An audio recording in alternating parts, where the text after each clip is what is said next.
world-renowned academic medical centers. Located in Boston, where biotech innovates daily, with doctors who teach at Harvard Medical School, and where the people doing the world-changing research are the ones providing care. When you need some of the brightest minds in medicine, there's only one, Mass General Brigham. Learn more at massgeneralbrigham.org.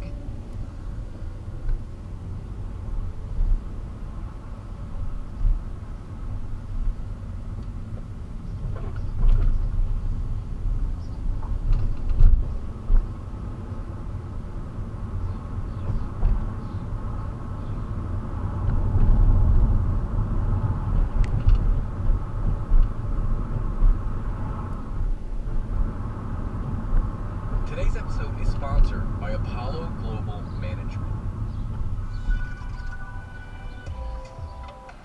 Good morning. Welcome to Axios Today. It's Wednesday, July 12th. I'm Nyla Booth. Today on the show, the push for new treatments against superbugs. Plus, the Biden administration takes another shot at affordable childcare. But first, today's one big thing. Northeast flooding puts a spotlight on rainfall data.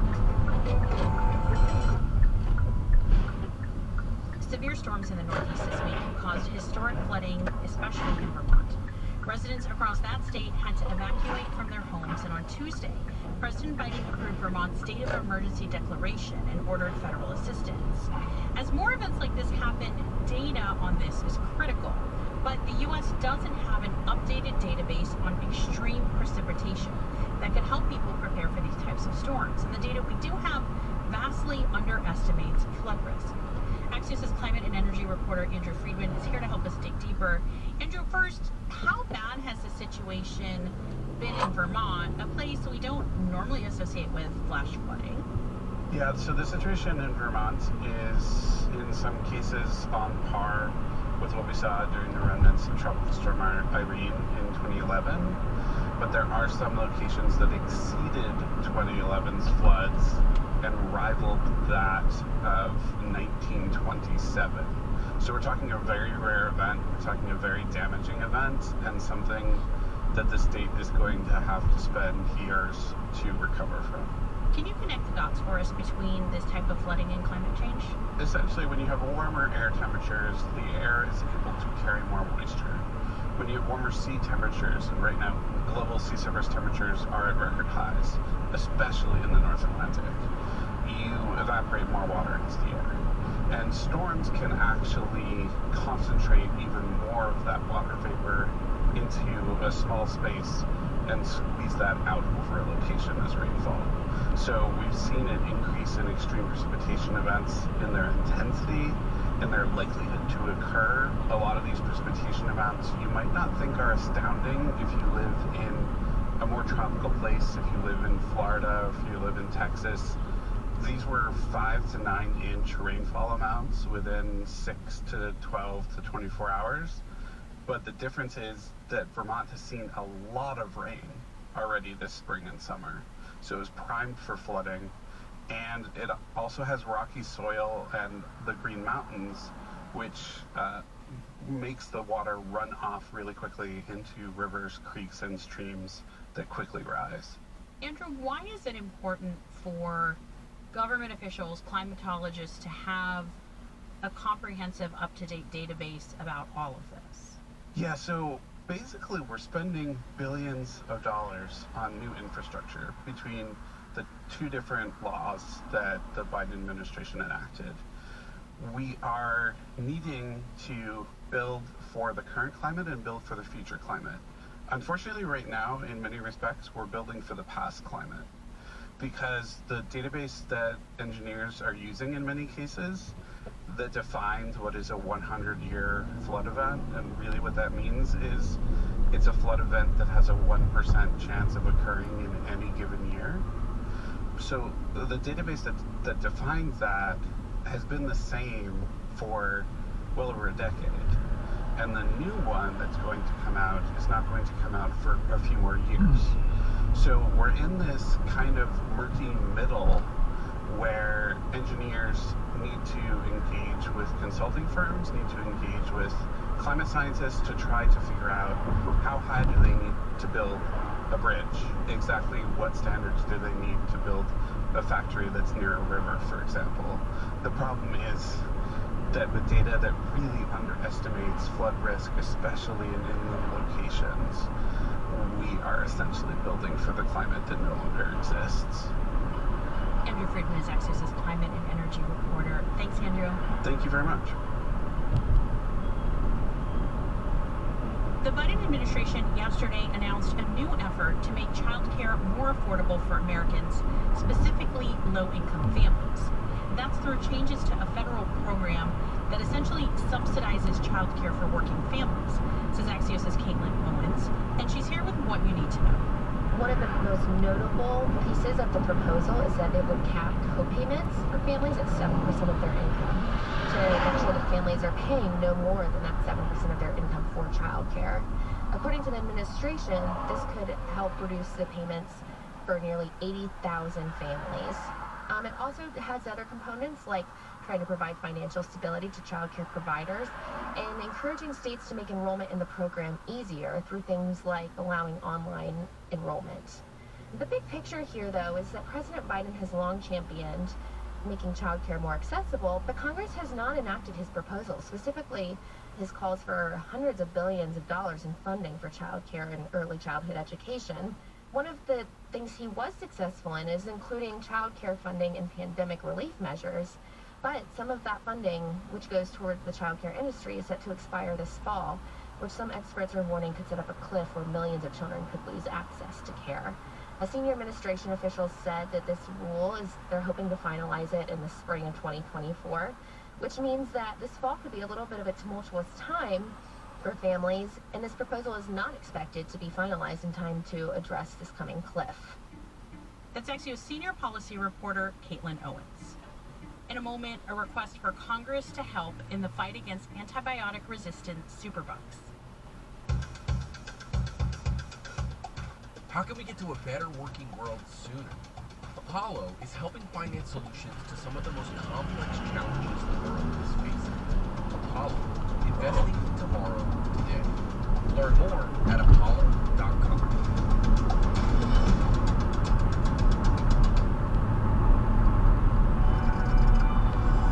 Welcome back to Axios Today. I'm Amanda.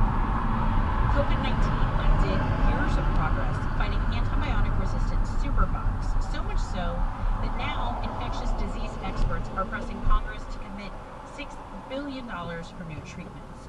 Axios' Adriel Bettelheim is here to catch us up quick. To start, can you remind us what treatment-resistant superbugs are and how the pandemic made this all worse? Well, these are infections that have evolved over time to thwart the common antibiotics that you get in a hospital or in any sort of a heavy care setting.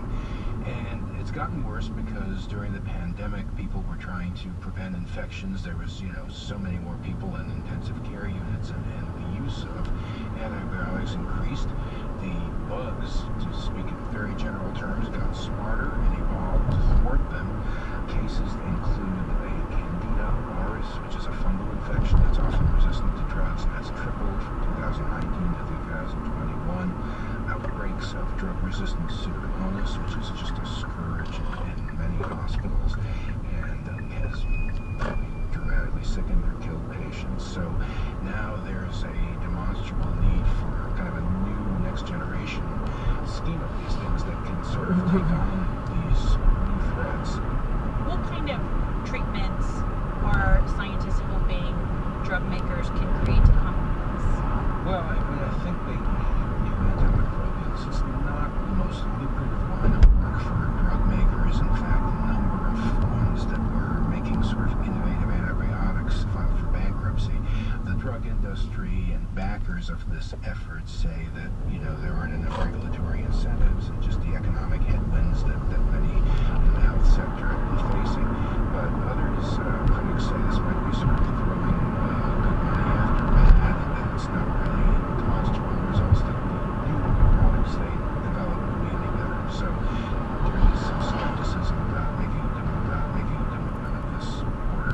Do we know what kind of support this funding has in Congress? Yeah, there's bipartisan support in both chambers. Senators Bennett and Young are among the prime drivers, and it has drug industry support because some of the drug makers would be beneficiaries, and they still have a lot of allies in Congress, despite some of the recent legislation on drug pricing. So it has some legs, but it also has a big price tag. And this particular plan, called the Pasteur Act, has been introduced several Congresses now. This is the third or fourth. So it hasn't gained enough traction, although it's gotten hearings and a lot of signals of support. Axios' healthcare editor, Adriel Bettelheim. Thanks, Adriel. Thanks for having me. And one final note today. It's been a week since Meta released its Twitter rival Threads, and the app has already surpassed 100 million users. Threads reached this milestone quicker than OpenAI's ChatGPT, which was previously the fastest growing consumer app in history, with 100 million users in 2 months, according to a UBS study. Right now, Threads isn't available in Europe, so it's unclear how much the user base will continue to grow, but we'll keep an eye on it. And by the way, I'm on Threads. You can find me there at Nyla B. That's it for us today. I'm Nyla Voodoo. Thanks for listening. Stay safe, and we'll see you back here tomorrow. How can we get to a better working world sooner?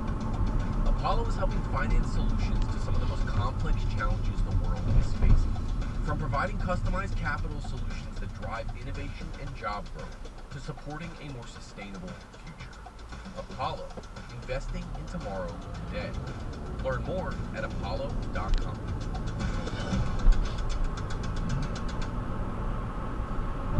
Hi, Crime Junkies. I'm your host, Ashley Flowers. And I'm Brett. And the story I have for you today is one that shows just how quickly the relationships we form with others can turn from something completely innocent and friendly into something a lot more sinister, even deadly. This is the story of Maribel Ramos.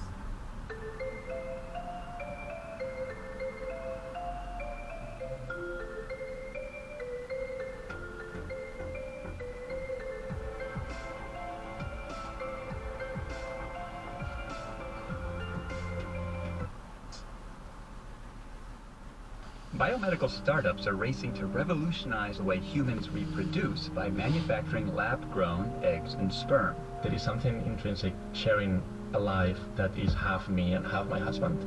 I don't have the capacity right now, and I am devoting my life to try to change that. Now, one company says they're getting closer to making this a reality. I'm Adrian Florido. That story on All Things Considered from NPR News. Phil Reinhart will be your host this afternoon for All Things Considered, beginning at 4 o'clock on WBXU and WMUB. Mostly sunny today, a high of 88, clouds building tonight with a slight chance of rain and a low of 69.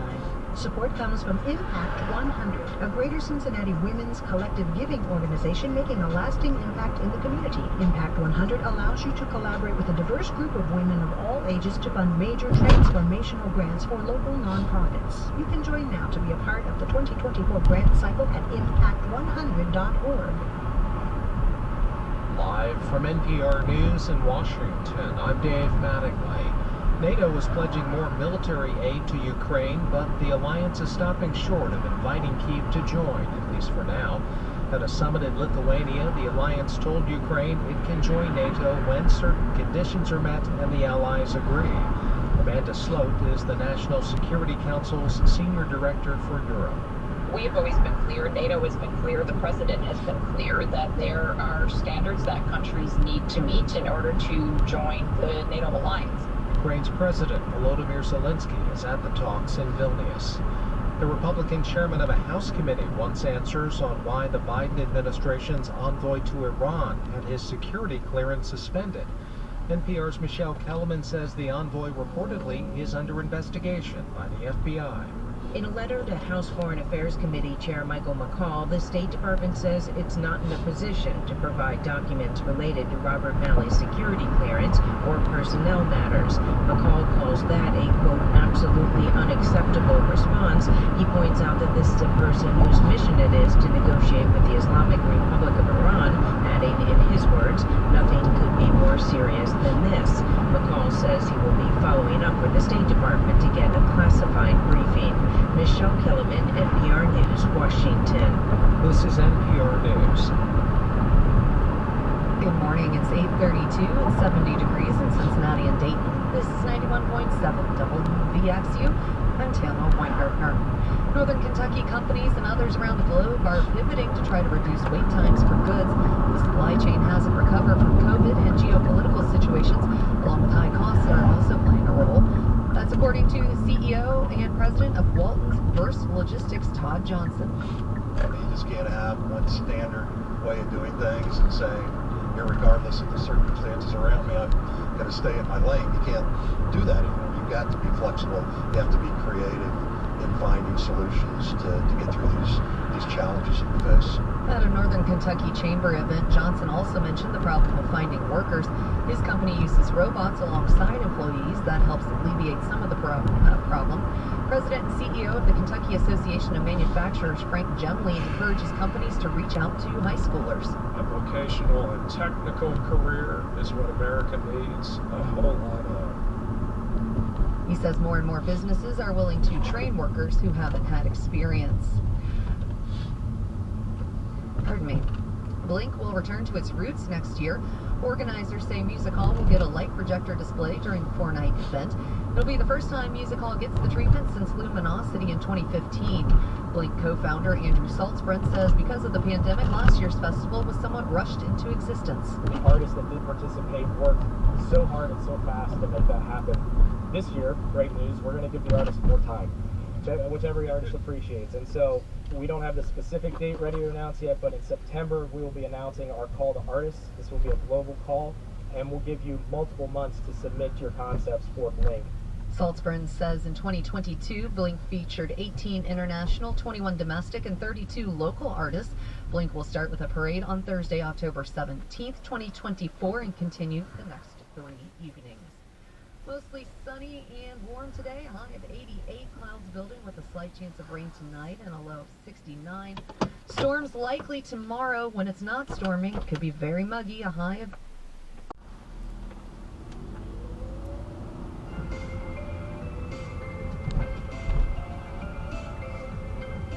Cincinnati midfielder Luciano Acosta has been named captain of the 2023 MLS All-Star team.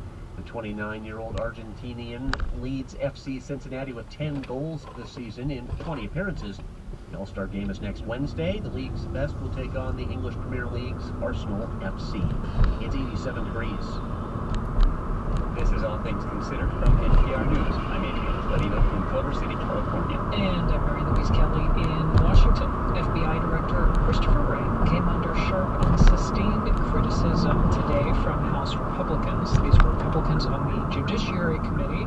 Among them, Chairman Jim Jordan, who said the agency is weaponized against conservatives. American speech is censored. Parents are called terrorists. Catholics are called radicals. And I haven't even talked about the spying that took place in the presidential campaign or the raiding of a former president's home. On the other hand, Democrat Hank Johnson of Georgia argued the whole hearing was a political stunt. Welcome to the legislative arm of the Trump re-election campaign. NPR Justice Correspondent Carrie Johnson is here in the studio, and NPR Congressional Correspondent Deirdre Walsh is there on Capitol Hill. Welcome to both. Thank you. Hey there. Deirdre, you start.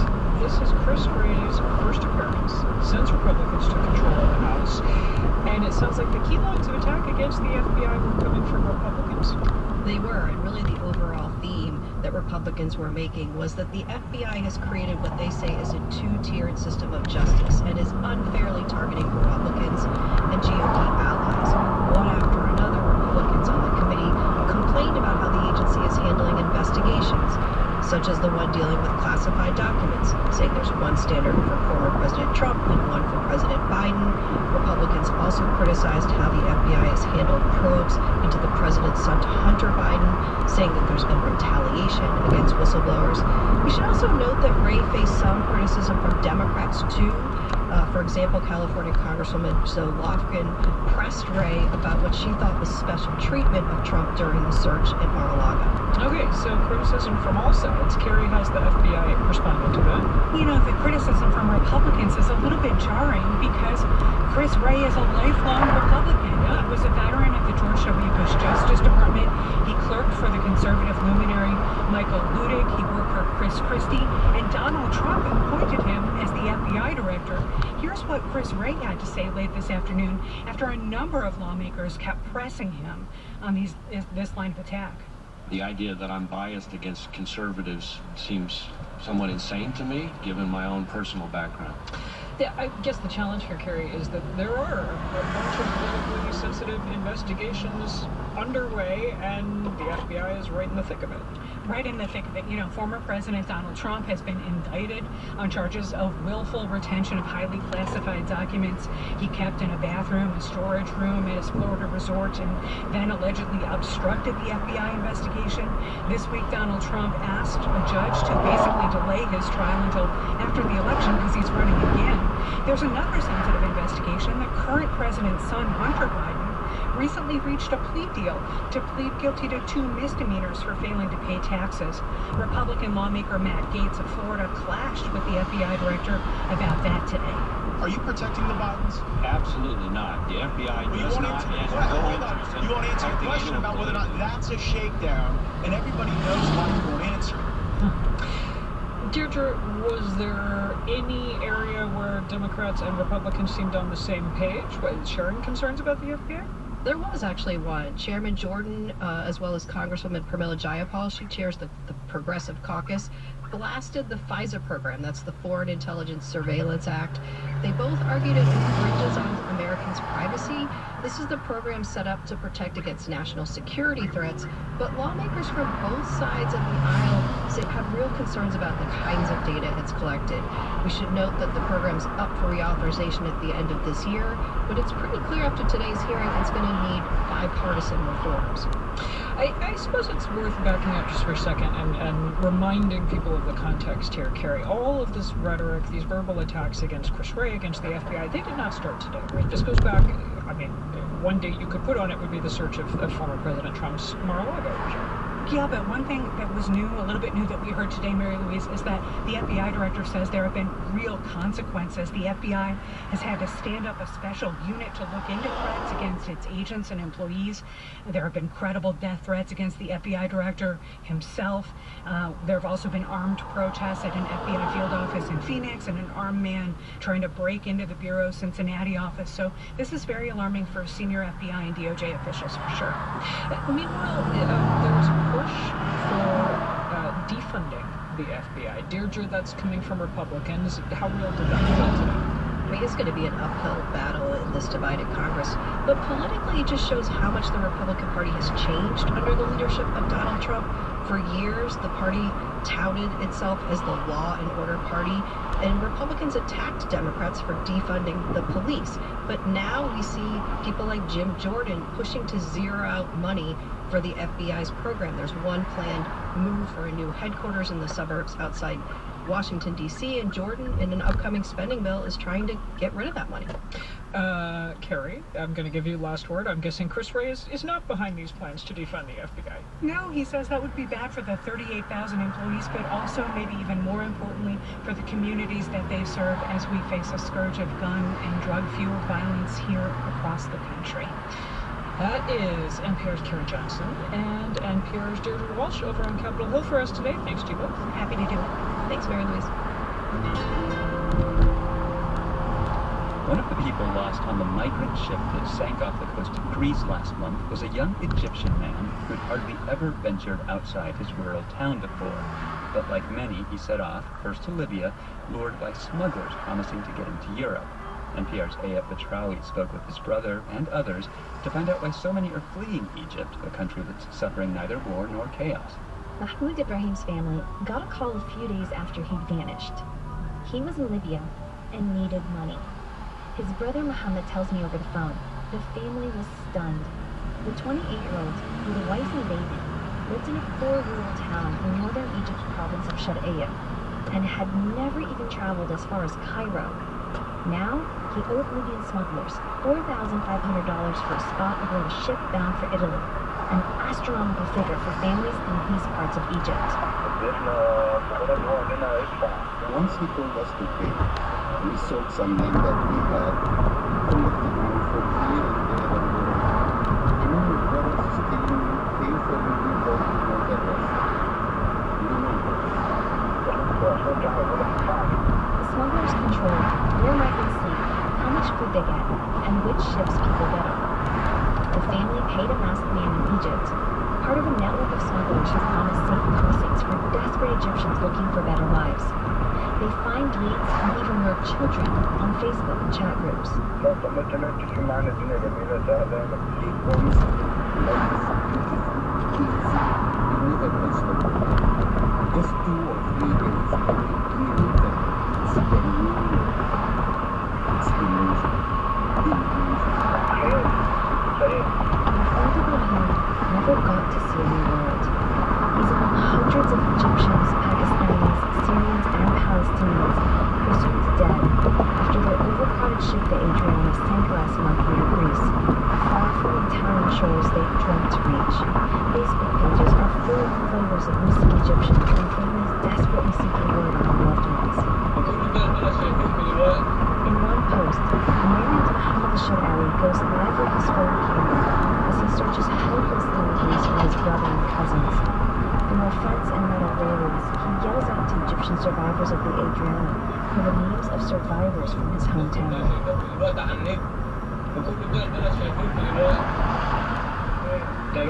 He then reads out the names of the 6 survivors from his village.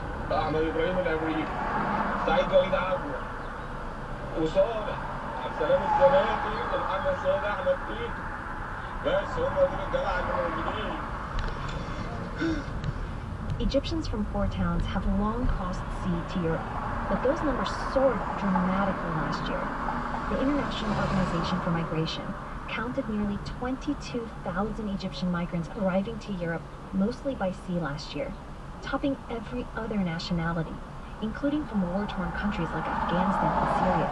Rahab Rida says she knows why her husband, Mustafa Adel Sayed, left Egypt and risked his life for a shot at Europe. The cost of living is going up every day, not every month or every year, no, every day.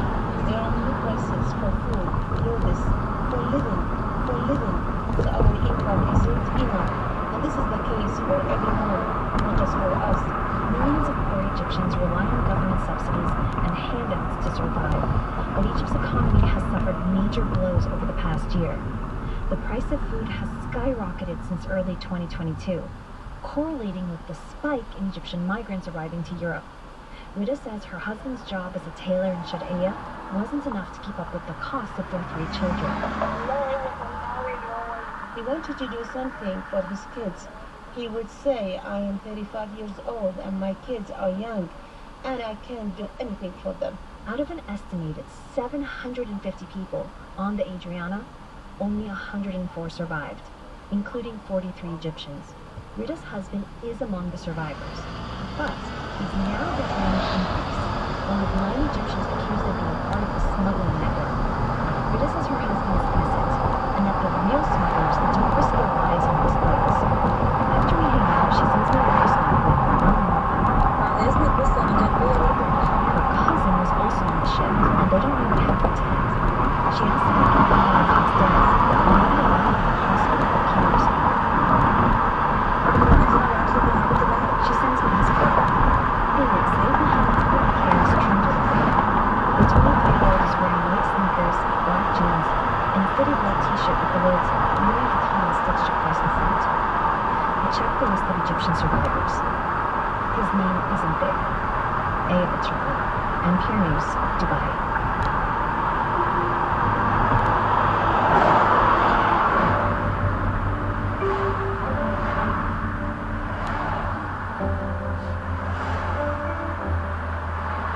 You're listening to All Things Considered from NPR News.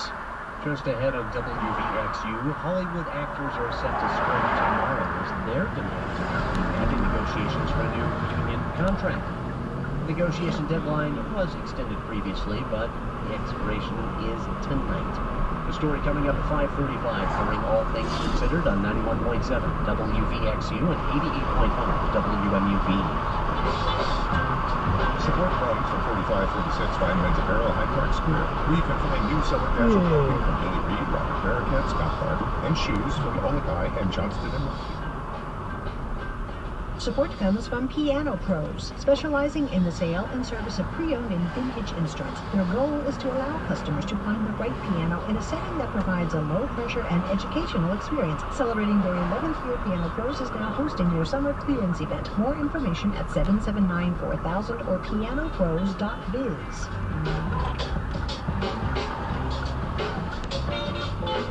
Support comes from Ball & Gamer.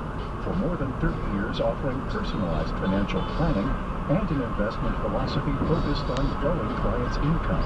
The goal in a world of uncertainties, delivering peace of mind. Learn more about Ball & Gamer online at dividendspaydividends.com. This traffic report is supported by Speedway.